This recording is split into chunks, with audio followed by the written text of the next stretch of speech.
Subscribe and share my channel Sudarsana.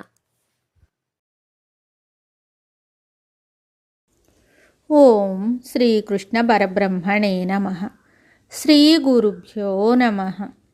Srimad Bhagavad Gita 18వ అధ్యాయము మోక్ష సన్యాస యోగము 9వ శ్లోకము.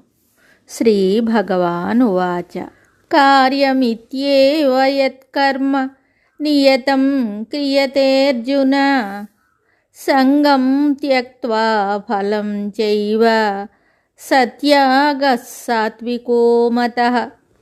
కార్యమిత్యేవ యత్కర్మ నియతం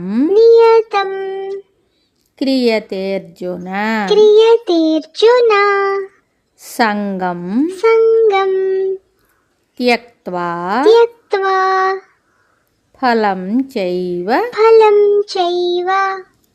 ఫలం చైవ సత్యాగ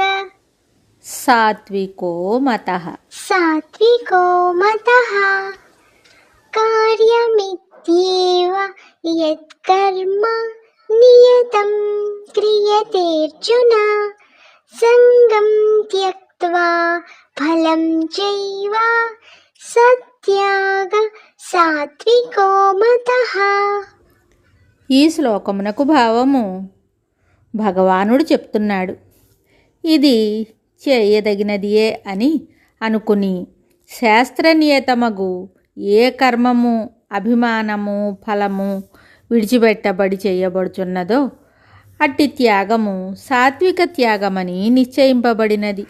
త్యాగమనగా సంగత్యాగమే కానీ ఫలత్యాగమే కానీ కర్మత్యాగము కాదని ఈ శ్లోకము ద్వారా స్పష్టముగా వెల్లడి అవుతున్నది. మరియు కార్యం అని చెప్పినందువలన శాస్త్రనియతమగు కర్మ మనుజుడు తప్పక చేయవలెననియే తెలియచున్నది. తామసుడు శాస్త్రవిధి తెలియక దానిని ఆచరించకుండా ఉండును. రాజసుడు తెలిసియు ఆచరించుట కష్టమని భావించి దానిని చేయకుండును. సాత్వికుడు తెలిసియు కష్టములకు జంకక సంగమును ఫలమును విడిచి దానిని ఆచరించును. సాత్వికునిదే ఉత్తమ పద్ధతి అనియు అతడు కావించిన త్యాగమే ఉత్తమ త్యాగమనియు ఈ శ్లోకము ద్వారా తెలియచున్నది. కావున దానినే విజ్ఞులు అవలంబించవలెను. మరి ఒక శ్లోకంతో మళ్ళీ కలుద్దాం. శుభం. Subscribe and share my channel Sudarsana.